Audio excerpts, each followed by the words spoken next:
He has led a remarkable double life in public service and private business, and as a high school basketball star who was also a valedictorian.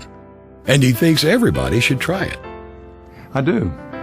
It's John Gardner was a mentor of mine, and he was the Secretary of Health, Education, and Welfare, and he said that everyone needs to be repotted, that you shouldn't become staid and just stay in one particular profession or do the same thing over and over again. No one could accuse Walter J. Humann of being boringly repetitive. With a physics degree from MIT, an MBA from Harvard, and a law degree from SMU, he simply set out to solve problems. At one of the first high-tech companies, Dorset Electronics, he became a top manager by age 25.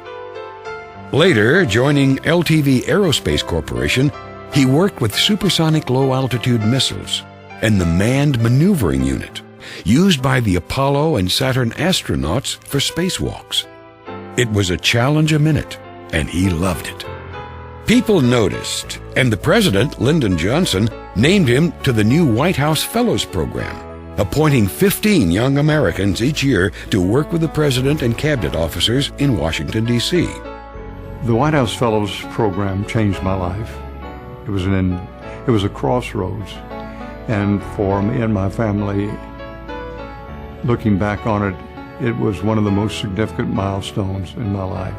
It changed me, and because of that, I really felt a special obligation to maybe work a little harder and prove that I would do as the precepts of the White House Fellows Program dictated. Go back to your community and try to make things better. And that's what he did. Back in Dallas, tapped by Ray Hunt to come to the Hunt Oil Company, he went to work. He later became Hunt Investments president and chairman of the executive committee of Hunt Consolidated. And for 20 years, he served as a trustee of the nation's think tank, the Rand Corporation. He looked around. There were plenty of civic problems: education, race relations, transportation. Two mayors approached me from Fort Worth and Dallas and asked if I would head up the Lone Star Transit campaign. There was only 6 weeks left in the campaign, and the two mayors thought that this was going to be a slam dunk. Well, just the opposite was true. But he never gives up. He gets the two sides together. My wife says that I'm stubborn, and but I enjoy the challenge.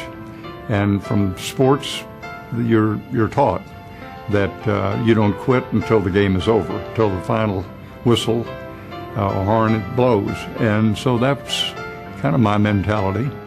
Get an idea and go for it. What's the worst that can happen? You fail and you start again. Tonight, the Dallas Business Hall of Fame honors our 2009 laureate, Walt Humann.